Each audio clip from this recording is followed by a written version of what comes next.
I'm Hunter Atkins, CEO of the Bank of Nashville.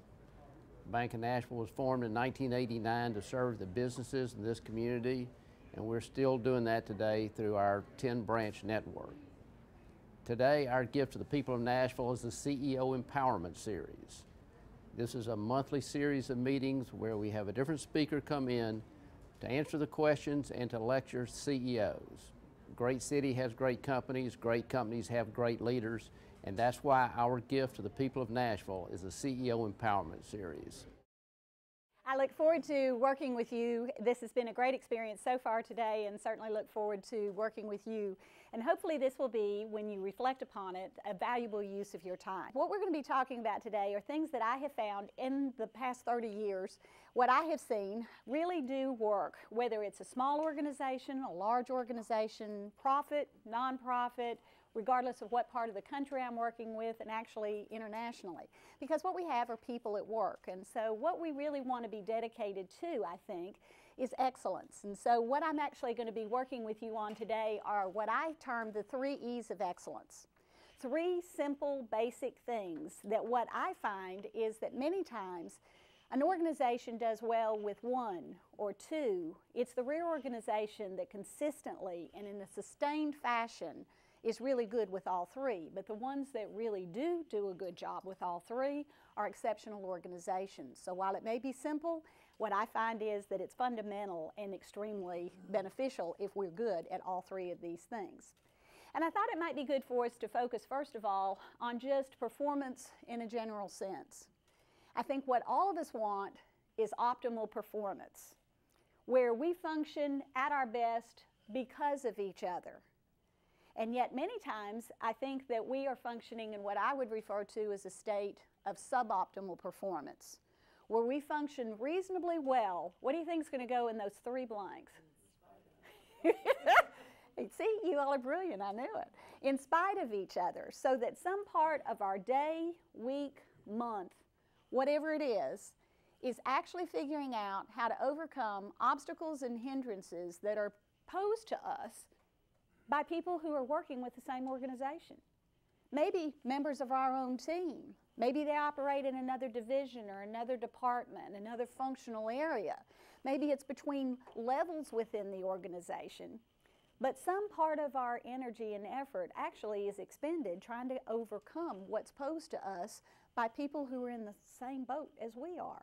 And there's enough challenges out there in terms of what's going on in the marketplace, within our industry, whatever it might be, that's problematic and challenging enough that let's work on how it is that we can be far more successful internally so that we are operating much more in a state of optimal versus suboptimal performance. And that's what leads me to this whole topic of the 3 E's of excellence. The first one is expectations. The second one is equipping, and the third one is evaluation. Now let's drill down with each one of these. And let's begin, of course, with the first one on the list that has to do with expectations. In terms of expectations, what I'm really thinking about first and foremost is who is it that we exist to serve? Without them, our organization wouldn't really need to exist. And I facilitated several strategic planning sessions, and one of the things that I continue to be fascinated by is when we start talking about the customer, that there are hiccups about, well, who even really is our customer, and what do they most need, and what do they want? And I would suggest to you that if we don't have a real grip on that fundamental piece, who's our customer and what do they need and want, everything else that we do is going to be problem-laden. So it really is being focused on our customer. Now let's use an example from the airline industry. Let's take a look and contrast Southwest Airlines versus most any other major airline. Now I happen to be a Southwest Airlines fan. I think they do a great job.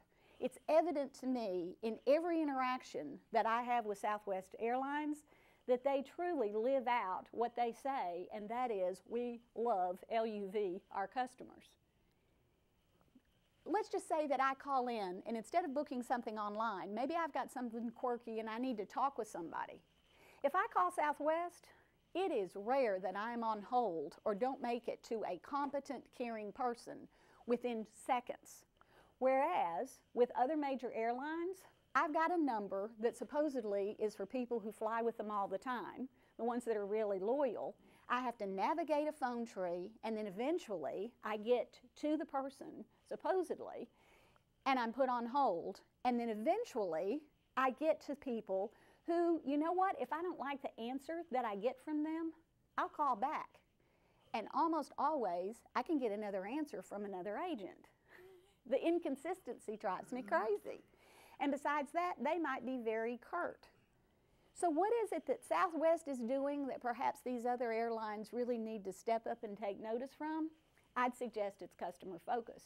And everything they're doing rotates off who's the customer, what do they care about.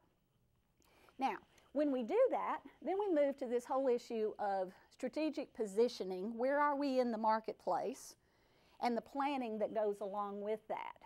If you read over the biographical information, you may have seen that I worked at Opryland Hotel as part of the pre-opening team and then have the privilege of working there for 9 years over an 11-year period and in its beginning stages. Had a lot of wonderful experiences there. One of the things that I remember, because I conducted new employee orientation when I was first there, one of the things that I remember is Jack Vaughn, general manager, would come to every new employee orientation. And there were a few messages that he would communicate that helped everybody understand this second point and the first point. The first point, first message he would say is something along this line. Your paycheck may say whatever the organization name was, but who's really paying your salary, ladies and gentlemen, is the lady and gentleman and man, woman, child that's walking through the front door. Don't ever forget it. We just pass through, and the check's coming from here, but who's really paying your salary is that man, woman, and child walking through that front door. And in terms of luxury, Opryland Hotel, on a scale of 1 to 10, if you look at luxury, we have no intent of being a 5-star property. We don't want to be 10 in terms of luxury. We're a 7, but we're a solid 7, and we're going to be the best 7 this industry has ever seen.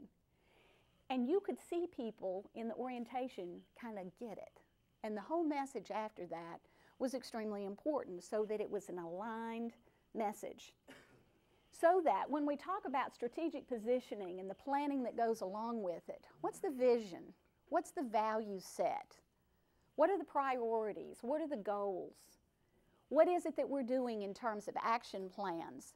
So that every single person in that organization, I don't care what level or type of position, they understand what they're doing, how it fits into the big picture and supports overall what's being done.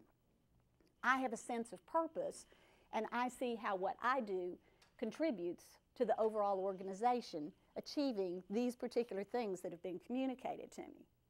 And then the third thing on the list here has to do with standards, both in process while the work's being done, as well as end product standards, so that when it's finished, if I step back and look at what's been produced, is that acceptable?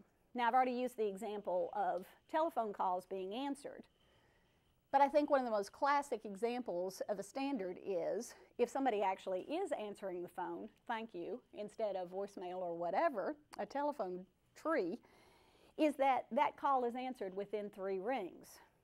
Instead of communicating, oh, well, let's answer the phone quickly. If particularly you're very busy, quickly to you might be, whew, I'm glad I got it by the 6th ring.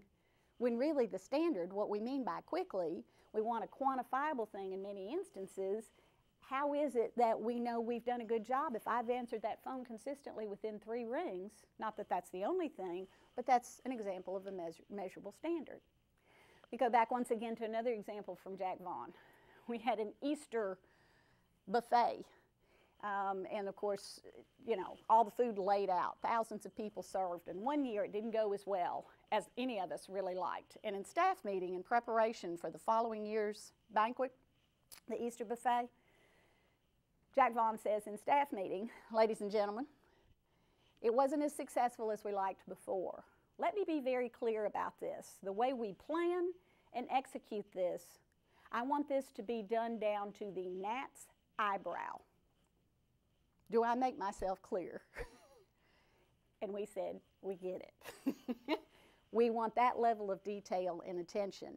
And the good thing about it was Jack Vaughn wasn't asking us to do anything that he wasn't willing to do himself. He was communicating the message and he was living it out himself. And he wasn't asking us to do anything that he wasn't doing himself. So when we talk about expectations, this thing of let's make sure we know who our customer is, what they care about. Let's have all of our positioning, all of our planning in place, communicate that so that everybody understands how they fit in and what I do day by day, maybe even moment by moment. How does it fit into this overall action plan? And in terms of what's being measured, you'll see that I have referenced up here balanced scorecard. Let's make sure that what we are rewarding people in relation to is aligned with what we said was important from the onset. Now, this wasn't at the hotel I've already referenced. This was in another one, but let me give you a for instance in terms of this. I sat in a staff meeting as I was getting acquainted with this organization, learning how they went about doing what they were doing. And by the way, if you haven't taken a look at what signs are posted around your organization, take a look at what's posted. It is a great reflection of what the culture of the organization is. One of the ones I really dislike seeing is around the purchasing department, something that's on this line that says, failure to plan on your part does not constitute an emergency on mine. And I understand where purchasing's coming from, because a lot of times we do wait to the last minute. But the fact that that sign is posted and that that's allowed communicates to me that maybe it's not quite as customer friendly internally as maybe it should be. And how do we regard one another? I'd prefer we talk that out than posting kind of a snitty sign. So anyway, I digress. But about this thing of sitting in on staff meeting, they were awarding the quarterly manager award, manager of the quarter. And I noticed that when this gentleman's name was announced, there wasn't a lot of enthusiasm and visible support from peers, people seated around the table. And I thought that was a rather interesting reaction, probably worth a question or two. So I asked a couple of people, I say, you know, here's my observation about what took place with this announcement of the manager of the quarter. What's the situation? And they said, well, here's the deal. This particular manager does a great job managing his budget. However, at the same time, other things that we think are important that this award is not based on, like customer satisfaction and employee satisfaction, he's blowing the customers out of the water and his employees don't like him. But he gets awarded manager of the quarter because manager of the quarter was based on financial measures only. And yet this particular organization said they were customer focused and wanted their employees to be well satisfied, and yet what's being rewarded is a totally different thing. Disconnect, misalignment, and it wasn't working. And in fact, there was resentment. And the people who were doing a really good job with all three, but maybe not stellar in terms of financial performance, but really were doing very well with all three, were saying, what about me? Isn't this what our organization is about? So having this balance between financial performance, operational excellence, employee satisfaction, loyalty, as well as customer satisfaction and loyalty, having all four of those bases covered, extremely important. Now, before I go on to the next E, which is equipping, questions, comments, how does all of that resonate as far as building this foundation for excellence with this particular piece? Anything you'd like to comment on or question before we move to the second E? What you said about Jack Vaughn and the fact that he didn't expect anything of any of his employees that he didn't expect of himself. Mm-hmm. That just struck me as being very key and something that we quite often lose sight of. Mm-hmm. Typically we're behind the desk and running the office, and we have the employees Mm-hmm. who are really on the front line with the customer. Mm-hmm. Mm-hmm. And one of the things that I really appreciated about him too, one of the funniest experiences I ever had with him, because I was employee relations and then quality manager for the hotel. One day he said, Miss Judy, what are you doing? And I said, I don't know, something with you, I guess. He said, I'm going to teach you how to see. And I said, okay. So we went down into the Ryman exhibit hall area, and he says, would you go see if there's anybody in the women's restroom? And I said, sure. So here comes Jack Vaughn, and he opens up one of the stalls. No one was in there, so the two of us go in there, and I'm kind of posted so nobody comes in and they'd be embarrassed or whatever. And so he goes in and puts the lid down on one of the toilets, and he sits there and he says, now, this is the perspective of the woman that's using this restroom, and I'm going to tell you what I see. And I said, really? And this man went ceiling to floor, wall to wall, and he said, when we're teaching quality standards of what this public restroom is supposed to be like, this is what I want included. And I want you to be able to see, hear, understand, and transfer. Talk about just right there in the trenches and just willing to mentor and lead. Wonderful, wonderful. And for me to have exposure to that 9 years over an 11-year period early in my career, very thankful for that. It's been very, very helpful.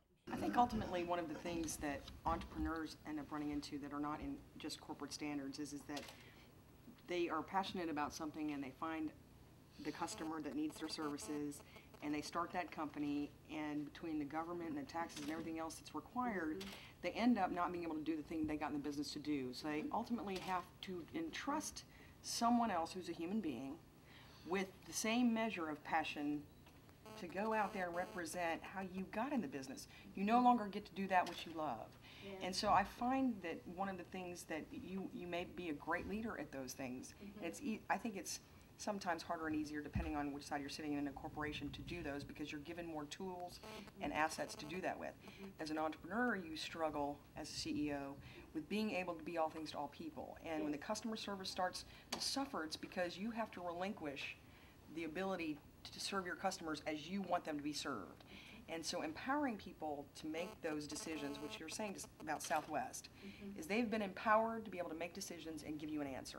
What I hear from other companies is they're not empowered to make a decision. Quite frankly, they don't want to have to.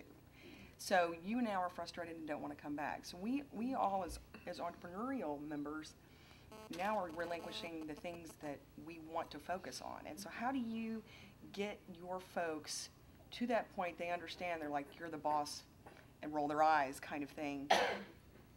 How do you get that to them that this is where you want to see them take your company together? Because they are ultimately, now they've become you as the face of the company. You no longer get to do that anymore. So you can't sell anymore, you can't do those things. How do you get there with your staff at such a point that they have the same kind, they're just people, they're making a paycheck, and they don't have as much on the line as you do? Yes, a great question. I think that there are 2 or 3 things that come to mind. One is, I think it begins with making sure you got the right person in the right position. Do you have the match? Yes, yes, yes. But the other folks that you're needing to cascade this message, focus, and so on through, let's make sure that we've got at least the right raw material to the best possibility that we have. Another thing that I have seen is problematic with folks is the ones that started the business passionate. It's here and it's here. It's not here. And to actually capture the message in such a way so that it's compelling and it's inspiring, and particularly in our American society where we are so focused so many times on us, if we don't have the what's in it for them message, what's in it for me? How does what this business, this woman, let's say, what she's about, how does that make any difference to me? So to be able to communicate that effectively and much through the system that I'm talking about, that it's not just a message, but it's a way of life and it's reinforced the entire time, and they understand how it's in it for them, I think you're a long way down the road. Don't you also see, though, there's a struggle with this, what they call the Gen Y entitlement generation of they are there to make a paycheck, and getting them to that point, they're so talented, but yet they're always looking for the next thing, and so getting them to that place, there's an investment there that it's harder to risk those long-term investments because they don't have the same loyalty concept that a lot of people do for companies. You know, every 2 years they want to go to the next place. It's about a paycheck or it's about a quality of life issue. So you're never, it's not the same kind of, you're getting paid to do this job. It's, you know, there are some risk rewards that are really, really struggling with in this current environment. It may well be that the what's in it for me is much more at the end of this week or at the end of this month, as opposed to the longer term payoffs. It's chunked into smaller bites where that more instant gratification need is actually satisfied. In the long run, it's the same thing. It's just that it's parceled out. It's just like taking $1 and it's a dime, a dime, a dime, a dime, instead of if you stay with it, then you'll have $1. It's parceled out in smaller pieces. Now, one of the things, and it's interesting to me that in the previous 2 sessions, this whole issue about the 4 generations at work has come up, because I think it is a huge issue. It's the first time in American history that we do have 4 generations at work. Now, certainly we've had 4 generations in society before, but 4 generations at work has posed additional challenges. And one of the things that I think is so important about this intergenerational issue is that we approach it from the standpoint of collaboration. One of the basic things that I think that we as individuals and organizations have, a decision that's made, and I think this is important when we think about the inevitable conflict that will exist, even in the best of relationships, the best of organizations. Do we choose to cooperate or do we choose to compete? And it's very easy to choose to compete about this intergenerational difference. And what I have found that works best is to really work at, well, why is it that it is what it is? Well, imprinting of values was very different generation to generation to generation, and that influences how we take things through that filter and that series of perceptions in terms of what's important. So that if we can really focus on why, and then excellent communication and collaboration and conflict resolution, I don't care if it's a generational issue or whatever type of issue it is, conflict, whatever it is. I think that those basic things will really help. I was using an example earlier about a Gen Yer in a meeting with a mature. And at one point in the meeting, and I heard about this after the fact, but at one point the Gen Yer looks at the mature and says, "Hey dude, that sucks." And of course the mature goes, "How dare he say that in this meeting to me? I am in the position of authority. And how dare he say that and to use that language?" And he was just all bent out of shape. So I'm talking with both of them because I'm mediating the conflict between these 2 people. So I interview the Gen Yer and I interview the mature. And the mature says to me, "I just can't believe." And when I got the feedback from the Gen Yer, he goes, "That old guy just went ballistic when I said that. I don't understand why."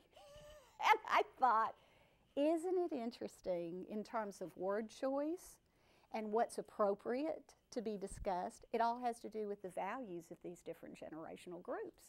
But it's also boundaries. And boundaries. And the thing that I think is important is it's not just the boomers and the matures figuring out how to deal with the Xers and the Yers, but it's also this way too. It's not that we have to morph always to just be in a position of better meeting needs here. It needs to be, I need to develop some understanding too, so that we can talk on mutual ground and be respectful of one another, understanding the difference. That's education, development, and assessment. Absolutely, absolutely. Great question. Yes, sir.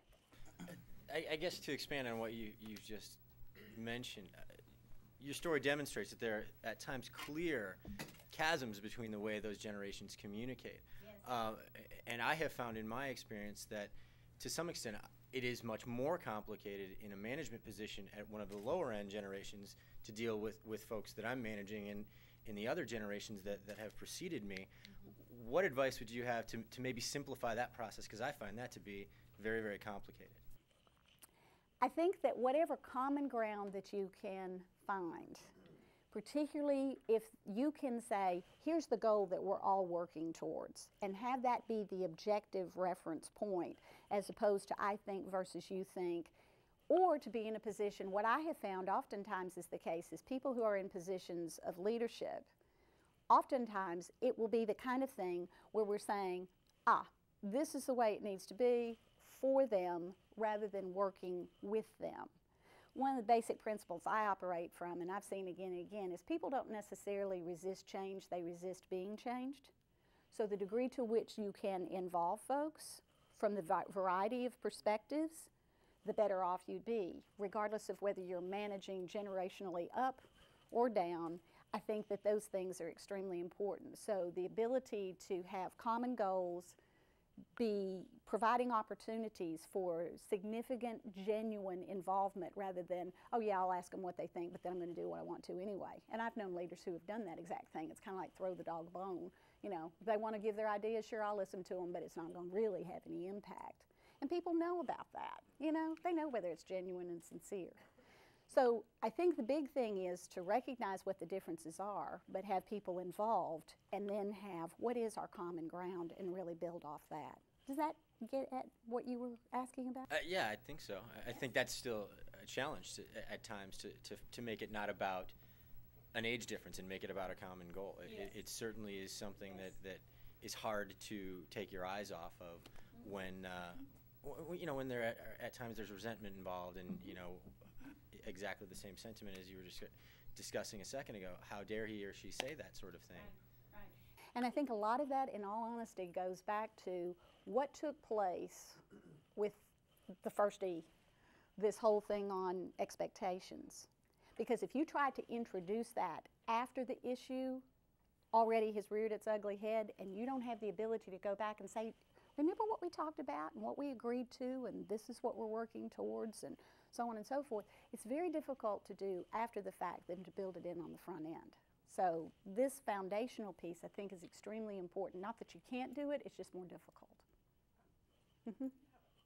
One risk I think that we see a lot more in that same way is you can have a goal, but the perception of the person hearing the goal can be very different. You can be very clear and communicate with all the people in the room, but my truth is different than yours is. So one of the things that I think is the challenge that we all face really is, how do you articulate it in the language in which they understand?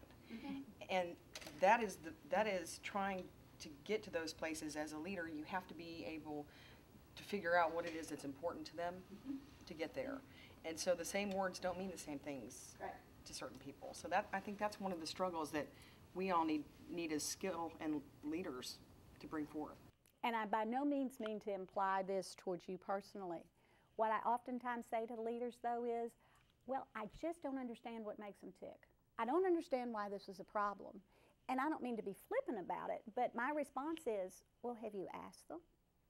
Have you had the conversation? Have you genuinely gone to them and said, what would you like? What is it that you're interested in? What is it that disturbed you about this?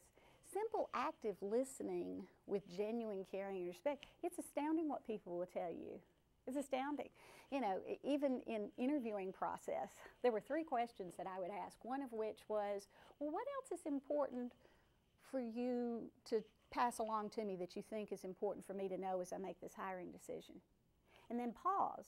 And if they say nothing, I'd say, well, think about it. I bet you there's at least one thing, and I'd really like to hear 2 or 3. And you give people time, it's astounding what people will tell you.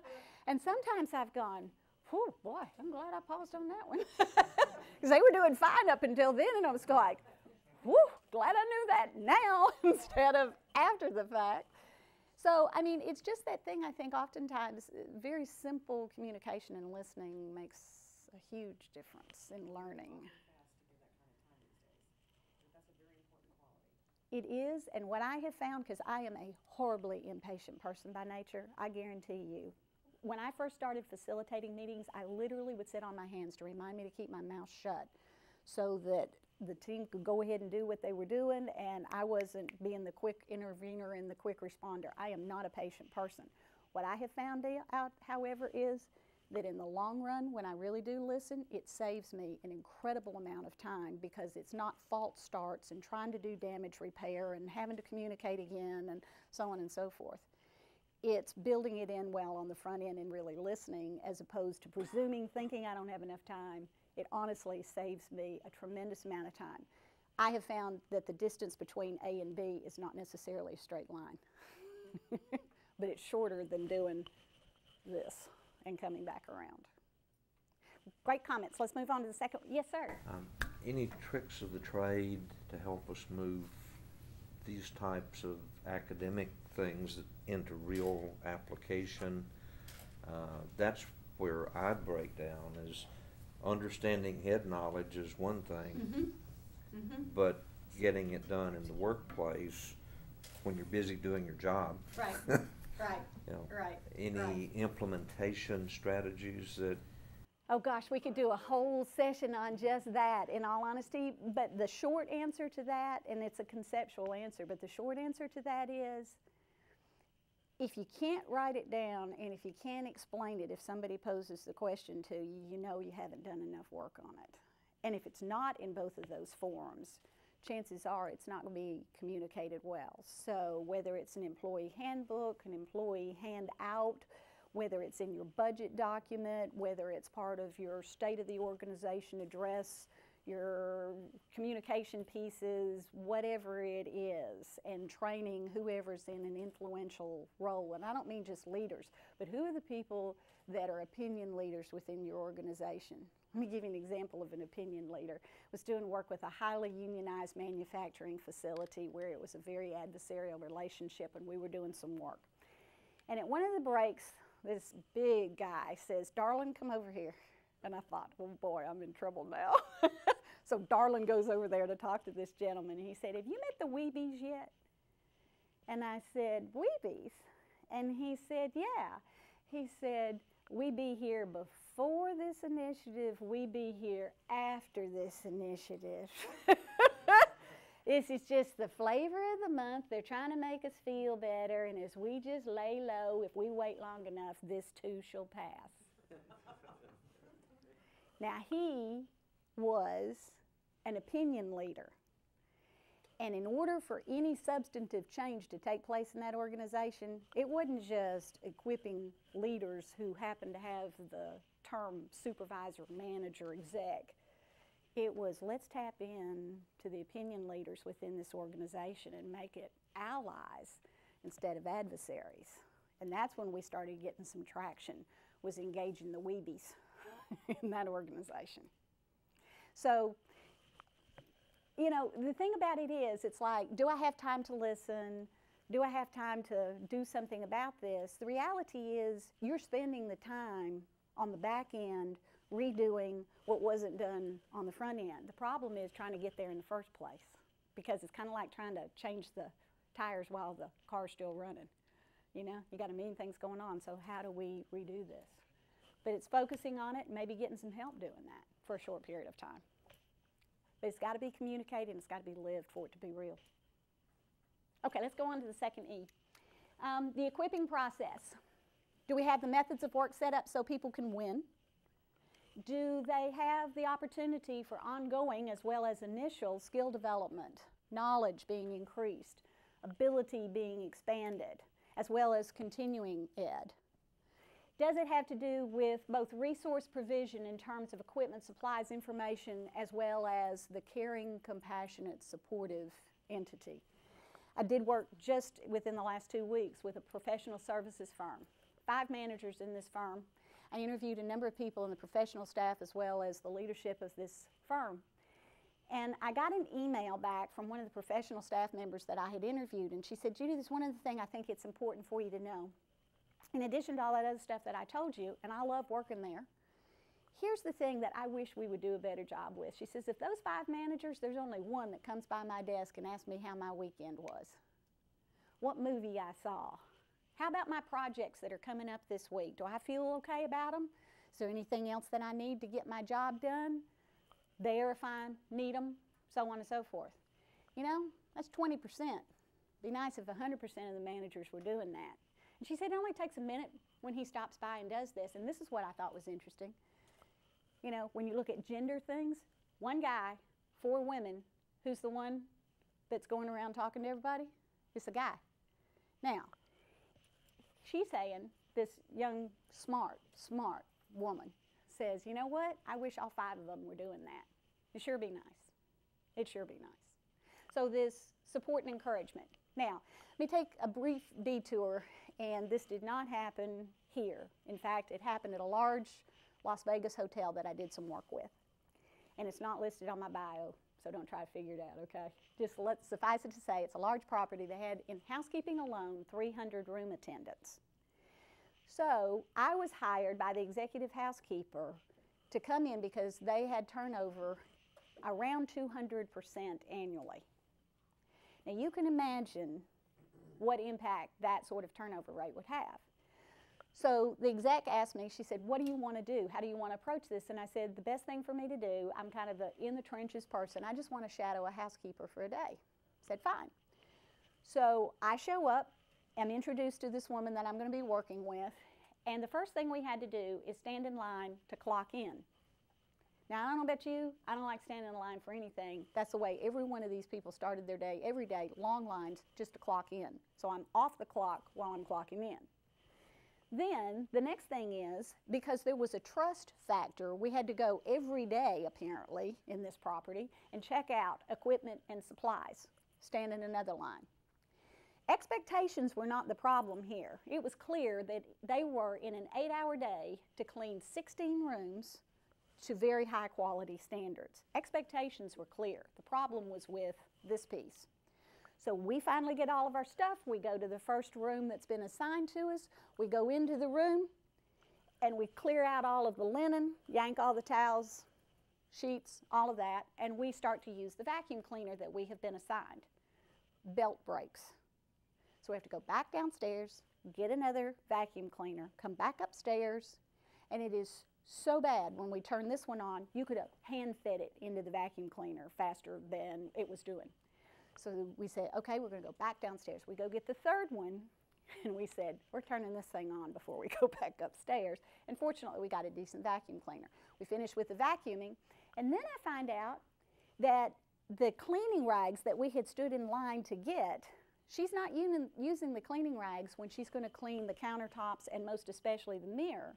What she does is take the pistol grip sprayer off of the glass cleaner, unscrews it, takes it off, and pours that glass cleaner on a good guest washcloth.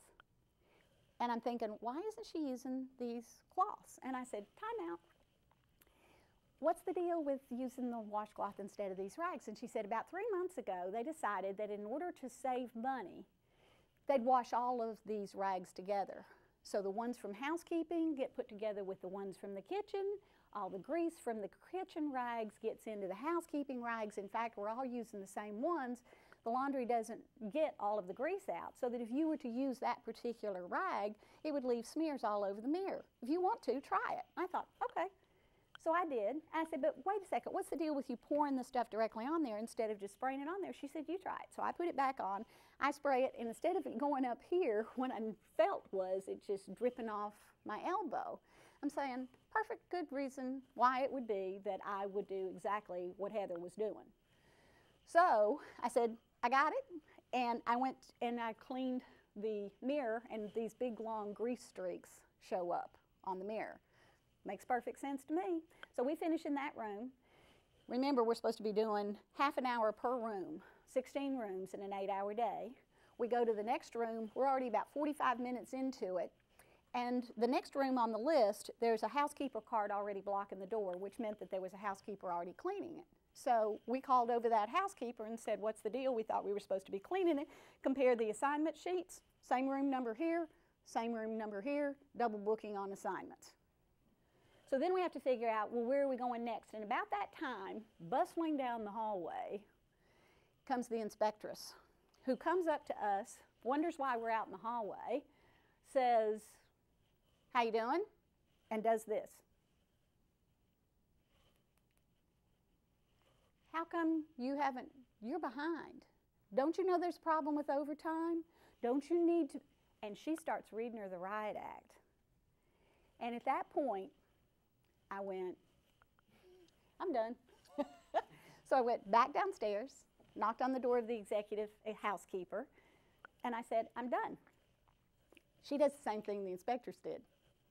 I thought you were going to trail the housekeeper for a day. I said, why would you pay me for doing that when I already know what I need to know, or at least the majority of it? I said, you don't have a turnover problem. You've got a problem with equipment, with supplies, with leadership, with room assignment, with how people interact and communicate and support one another. I said, if we fix those things, turnover will be fixed, because what's happening here, the systemic result is increased turnover.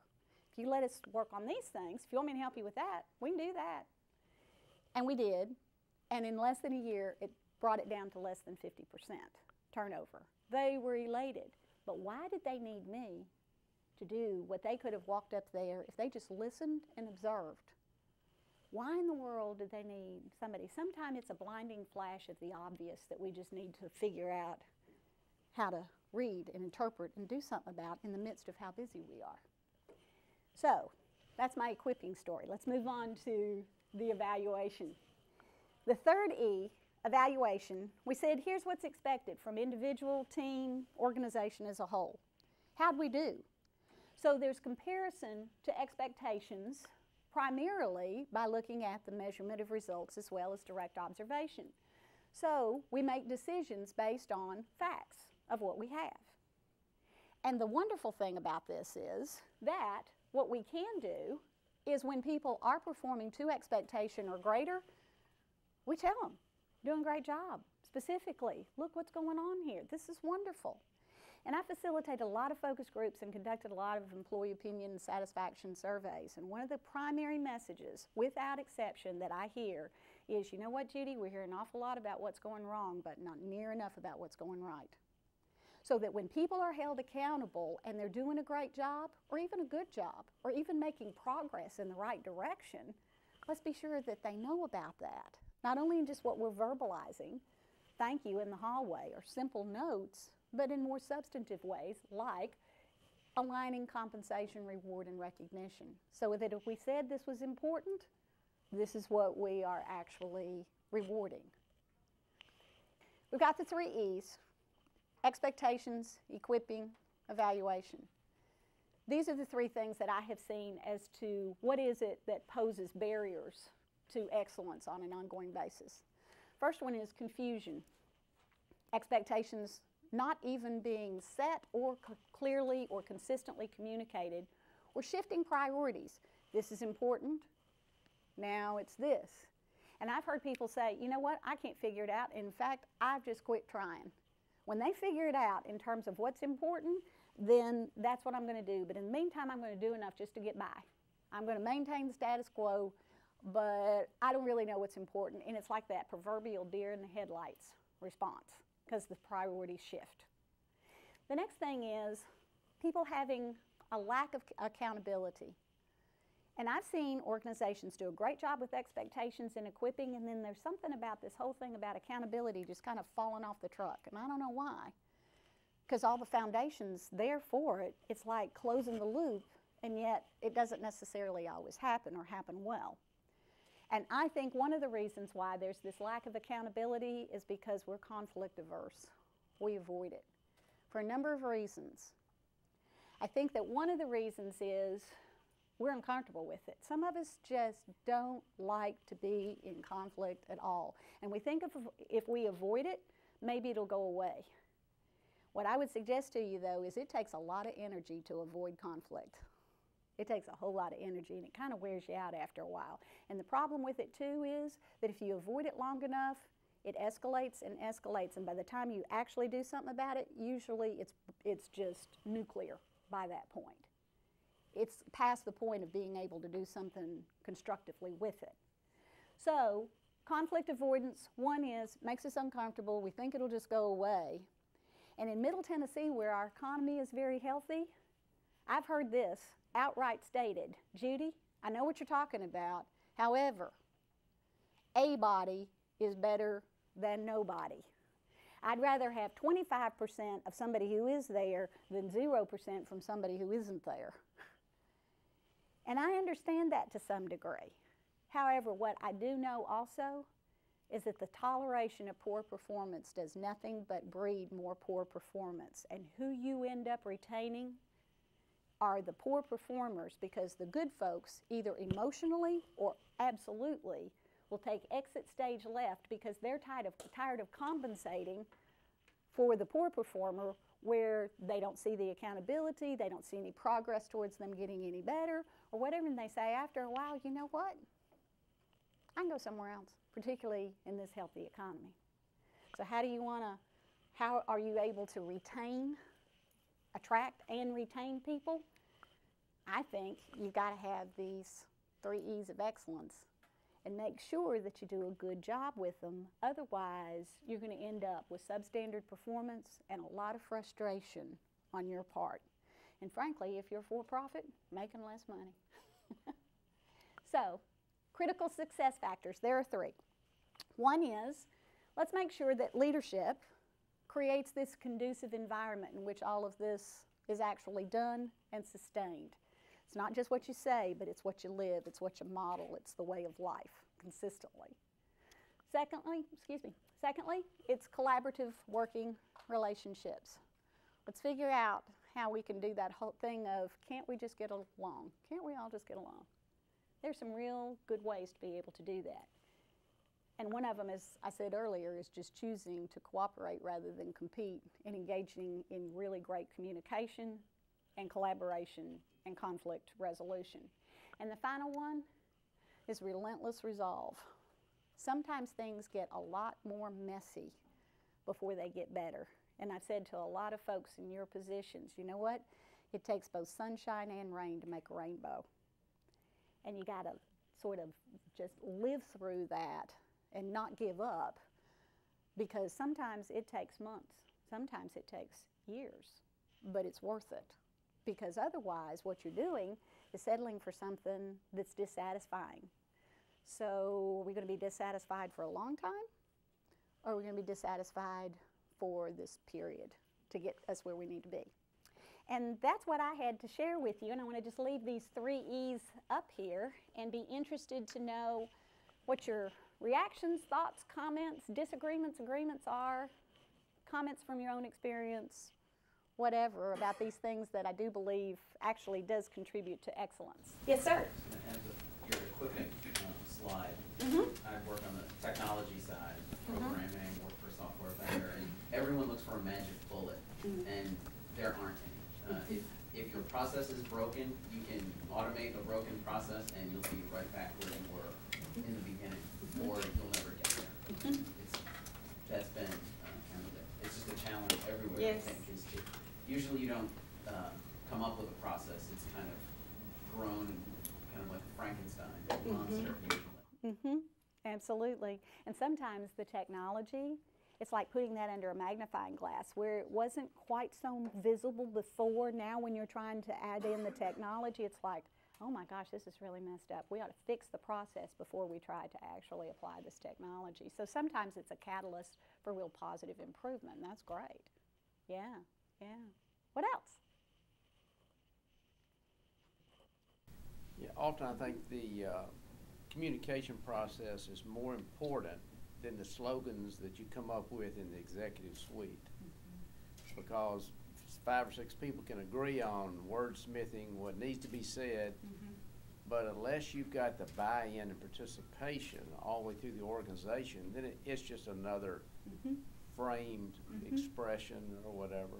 So you have to remind people continuously that this is their slogan, this is their values, and here's another example of how that works. Here's another example of how we did it.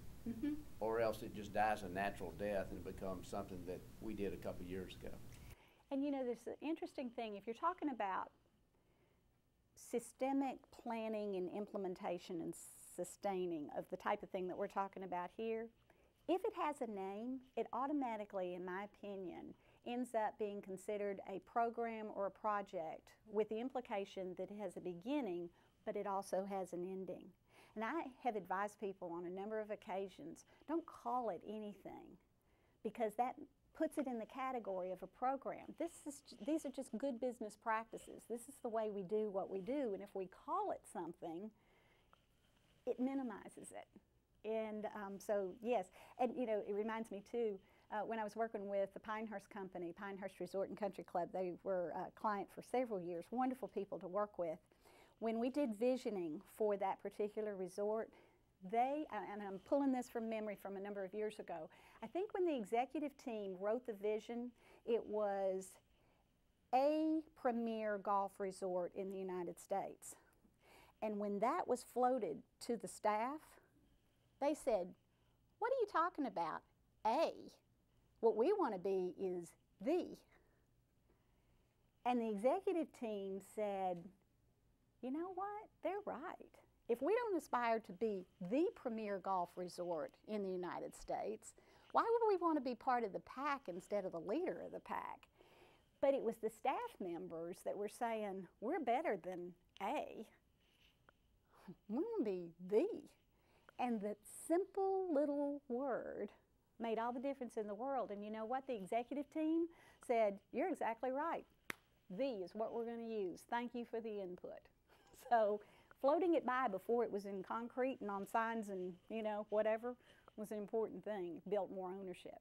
There was a hand back here, I think. Yes, sir? Yeah, it's good. And the level of expectation, vision, mission, things of that nature. You know, to your point, the question obviously has to filter all the way down the organization. But when it's being initialized and first kind of created, what is your balancing act between CEO-led versus senior executive-led, or even a level below that, so that you can figure out how much input you really want before you get conflicting ideas that may stall you? In my opinion, there is no substitute for excellent leadership. So when we're talking things as critical as vision, mission, values, I do think that that is something that is responsibility of the executive team or whoever the top leadership is. However, how that is done is we're anticipating doing this. I'd like to have a conversation with you individually or focus groups. In other words, you're getting input from other parts of the organization instead of being isolated just in that executive leadership team. So you do it on the front end, and then much like I explained just a moment ago about the Pinehurst example, it's like we've got information coming into the hourglass, the executive team is doing the work, and then it's going back out to the organization for it to come back in for review. So I think that where it is the true responsibility lies is with leadership, but not in isolation. So I would do it before, after, and on an ongoing basis. What else? Yes, sir. In your opinion, the evaluation piece, how often are you evaluating what's happening in the organization? Is this a daily process in your opinion? Monthly, quarterly? How often are you evaluating the process? I would say that observation and being in touch with what's going on is continuous. You're intaking all the time in a very dedicated way, so that you're always seeing, you know, one of the things that drives me crazy is to hear feedback within an organization. Well, I finally had my annual review and I had no idea these things were a problem until here. It's like just landmines where it's like, what? You never told me anything about this entire time? So I think it's important to do that on an ongoing basis and yet have formal conversations scheduled, so that within, for example, someone's first 6 months of employment, you have them more frequently than after the 6 months, and then you get to the 1-year annual evaluation perhaps and whatever, but the ongoing consistent eye on the prize is happening all the time, and it's not just that you're intaking, but that praise and redirection is taking place as it occurs rather than stockpiling it. It's a whole lot easier to deal with these little things as you see them, and literally it takes seconds in many instances to do that. And I have found most people appreciate that rich feedback. Well, the reason why I was asking the question is based on more of the process, because as you evolve, the gentleman was saying, the process evolves as well. Yes. And you might find a particular area that you want to address. And being that the case, as you mentioned before, a person might say, well, there's another change that's happening. And how do you get them to grow with that process without having that feeling of we're changing something new again? And it's not a modification to get better, but just a modification. Well, the last piece that you added, I would question, there's enough change going on. Why are we just making change for change's sake instead of change for good reason? As an owner, you think you're making changes to make it better. Right. I mean, you're seeing something, you're identifying that, well, obviously this cuts down the, lead time to the customer, let's do it that way. My thought process is that you're educating as you're going along, but already taking it, the same passion that you're taking it as this is something that's very important to the organization. And not just Right, right. I think that from the onset, I mean, what's the age-old adage? Nothing is as constant as change itself. And so if people recognize this is a dynamic organization, things are going to happen. Now, we're not just going to stir things up just for the sake of stirring things up. We need to do this in alignment with what it is that we're trying to achieve. And if you don't think that it makes sense, ask a question, If what's being suggested, ask, pursue it, take the initiative. Don't just feel like you're a helpless victim in this whole thing. Engage in that conversation. So I think, there ought to be good reasons for it. And once again, it's the whole piece about ownership and involvement that I think can keep that more on an appropriate track. Okay? Don't you think that companies are an organic process because you have to be able to respond to what's going on in your current day, the economy's changing, all these things. And so the most important thing I think that we have to remember is while we may put a system into place today, it may not be applicable tomorrow, and that the company is a process, it's a process and not a happening. Right. And so we all expect people to grow and understand immediately what we want and to apply it now, instead of understanding that there's a process they have to go through to understand why they're doing it.